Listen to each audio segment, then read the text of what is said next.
What if you could experience the same amount of G-forces in a transition that I feel on a big 14-foot vert ramp, but you only had to skate a 3-foot ramp? Well, that's exactly what tight transitions offer. It's a shortcut to understanding all transitions because it's the most exaggerated form of a quarter pipe there is. Once you understand how tight transitions work, you'll have an intuitive feel for every ramp. People have a really hard time skating tight transitions simply because the angle of the ramp changes so fast, and we don't know what to do with that. So if you find yourself trying to match the angle of the transition perfectly, you're always going to be off balance because you can't really predict the momentum and the G-forces every single time. So let's make it a lot simpler than that. Let's treat the tight transition more like we're just skating on flat ground the whole time, meaning I'm not leaning my shoulders back to go up the wall, and then from there you don't have to lean back to flat bottom to come back down. So an example of what that would look like. If I leaned, I did it accidentally. If I lean back going up the wall and then forward to come down it, you can see how that just puts all this pressure on one foot at a time. Instead of thinking about it like you're leaning backwards and forward, I want you to think about it in the context of where you're balancing over your board. So let's change this idea from leaning back to, hey, let's balance closer to the back truck. And the idea of leaning forward is really just balancing closer to the front truck. So what I want you to do on your way into the transition, balance a little closer to the back truck, and then after you get to the top and you change directions, you can balance just a little closer to what was your front truck, which is now your back truck going this way. This will make the transition feel a lot lighter because it'll help you smoothly get up and down, versus if I were to lean forward, I'll run into it really quickly because that transition is changing direction so fast, it's almost like running into a wall. So we have to set our weight just a little bit back to make it easy for our board to change directions to go up the wall. And then the same thing coming back down. If I stay there, I'm gonna start doing a nose manual and dive into the ground really quickly. Now that we understand just how to ride up and down the transition, we can get into the most important part, which is the pump. It's important to have positive body language going into tight transitions. Positive body language means you're being aggressive and you're on the attack. You're trying to gain a little bit of speed every time you go through the transition. A negative body language would be you're just holding on for dear life and you keep running into the transitions and it'll start bouncing you around. Even on those big, massive, huge, super tall mega ramp quarter pipes, positive body language is very important. It's just the same on the tight ones. We are taking control of the G-forces.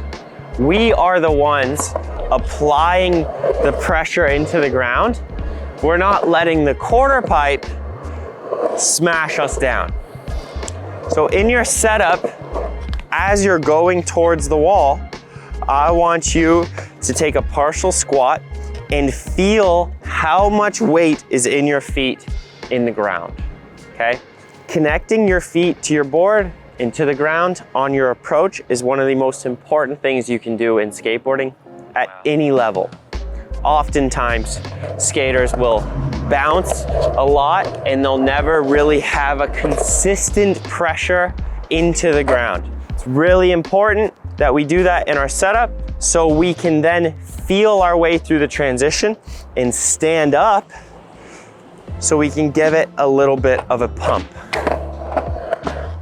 Consistent pressure into the ground and a nice stand up at the bottom of the transition. Pumping is a predictive motion. It's not a reactive motion. Meaning, if I run into the transition and then react by pumping, that's not gonna do anything.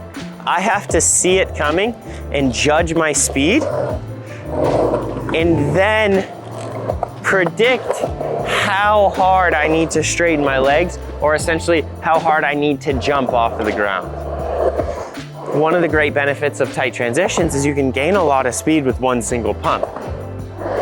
Because essentially, if I can jump up to the coping, I can reach for a rock to fakie in one single pump because it's just right there. That's a lot harder to do if the transition is slower and drawn out. The negative is if I'm going fast and I don't have positive body language, I'm easily gonna get bucked around on this thing, and it's gonna be hard for me to keep my balance. So there's a really big difference for when you're controlling the G-forces versus when the G-forces are controlling you. Pumping, especially on tight transitions, it's all in your legs. If you start leaning and moving your upper body too much, you'll never recover from the domino effect of you losing your balance. So by pumping being all in your legs, that means you're hinging at your hips a little bit, so you have a stable upper body.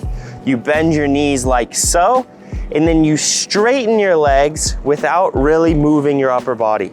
You can keep your upper body very still and balanced through your pumps.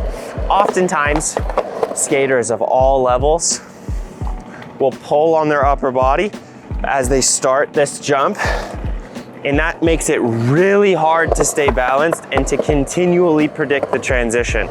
We want to just isolate our upper body from our lower body, so then you realize just how much pressure you need to push into your legs to get up and over these transitions. Because I promise, if you're using your whole body to pump, throwing your upper body around and letting your hips move, you will be able to catch a rhythm. But once you isolate your upper body from your lower body, you'll realize you're probably pushing into your feet about 20% as hard as you need to. In reality, these pumps are gonna be like full jumps. And right now, you're probably feeling them like small shuffles. Let's think about our body in two main sections: our hips and our chest. On a tight transition, if our chest gets too far away from the ramp, we're gonna lose all of our speed into the ground. You can see it happen very obviously. If I get out here, then my chest can only go down as my board catches up to me. I want you to keep your hips and your chest close to the wall so you have something to push off of. It's a very different experience, and it's the same thing when you deal with 50-50s too. It's natural to want to throw your upper body out to the flat bottom because that's where we want to go. But we run into that same issue where our upper body gets too far away from our hips and starts driving into the ground.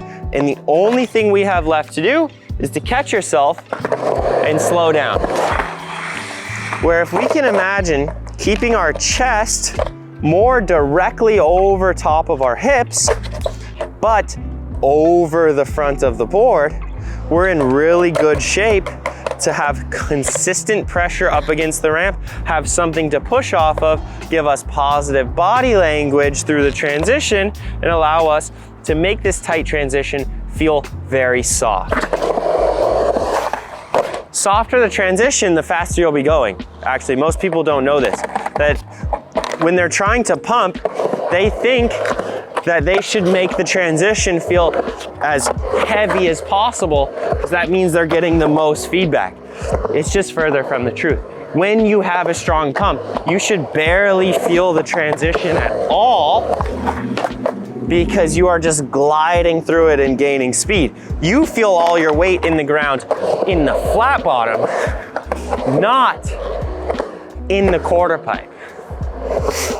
So basically what we're trying to do, on our way up, you feel the most weight in the ground here. And on the way down, you feel the most weight into the ramp up here, not through this transition section. It's very simple. If you're changing directions, you will be losing speed, okay?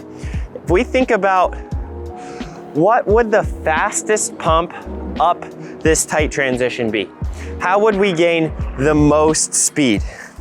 For instance, if I wanted to skate on the deck going this way as fast as I could, I would just go from the ground. I would just jump from the ground and skip the entire transition, and I'll have all this forward speed. Now I'm up here, more potential energy. If I draw back in, now I gained a lot of speed compared to when I was on the flat bottom. If I try to push off of the transition, it just kills your forward speed. You lose all your weight into it. Now you're no longer traveling this way. You can't gain any speed. It just doesn't make any sense. I've spent years trying to understand the pump, talk about it with other pros, figure out how it works. How are we pushing into the transition? How is it really gaining speed? All these scientific, mathematical things about centripetal force, everyone trying to talk about those things that they don't understand, which I don't understand. I know if I jump off the wall this way, I can go forward faster. If I jump off the ground this way, I can go up faster. Those are the two directions we need to go. We need to go up, and then we need to go forward. And we need to go up, and then we need to go forward. There are other things going on as you have G-forces into the ground and your wheels are rolling. It's too complicated to break down every single number and fact of how the pump works. Jump off of the ground, jump off of the wall. You stay in control of your G-forces. You keep the positive body language. You stay close to the wall. You'll be good. I recommend that as you go to bigger, tight transitions, you think of it just as going faster and being more aggressive. I don't want you to think about the height of the transition as the thing that freaks you out. I want you to stay in your positive body language, keep your pump alive, and really stay close to this wall without it killing your speed. Avoid falling into the trap of seeing that vertical wall and feeling like you have to lean back to go up and lean forward to go down. You know it's bad when I can't give the demonstration of what you guys are doing. It's not a talent thing, I promise. I'm not skating up and down this thing because I'm more talented. I'm skating up and down this thing because I have the right strategy. A lot of times when I'm working with students, if I try tricks like they're trying them, I just simply can't do the trick. And it becomes very obvious on vert ramps when the pump is backwards and you're trying to do an air and it's sending you to flat, and all of a sudden our screenshots in the middle look exactly the same because that's just what happens when you do that. So as we go up the transition and you want to shift your weight towards your back truck as you go up, that's gonna be a little confusing when it's this big because you're like, Mitchie, I thought you said don't lean back. Here's where I get you. I'll throw one more piece in here that's really important. As you shift your weight back, do so by throwing your board forward, and then you can stay in it with your upper body. You can lean into it, but keep your weight over that back truck. This is what it's like to go up a tight transition. And then coming down it is just standing tall and getting back to neutral, right? So we go up, not actually do a manual, I just wanted to show you. We go up the transition, and then we're at the top, and then we go down. Then we go up the transition, we're at the top, then we go down. You should be able to see that. Up, top, down. Right, so it's a very seamless little shifting that board forwards and backwards just a little bit, but you notice I'm not changing my weight. I'm just staying in that positive body language, being aggressive from the flat bottom, and then being aggressive out of the vert. Whew. If you can skate tight transitions, then you can skate all transitions. Because if it's smoother, if the transition is wider and bigger, all you have to do is keep the same rules on a slow, small, tight transition where you're controlling the narrative, you control your body language. You just have to do that with more speed, and they feel very similar. The most important part of every ramp is right at the bottom of it. As you're changing directions, that is the transition. The slowest amount of speed required to do any trick is a good idea. That's a good rule of thumb. So as you're working on these bigger, smoother transitions, go at a slow speed so you can just feel what that transition is like. And then at the same speed, add a really strong pump.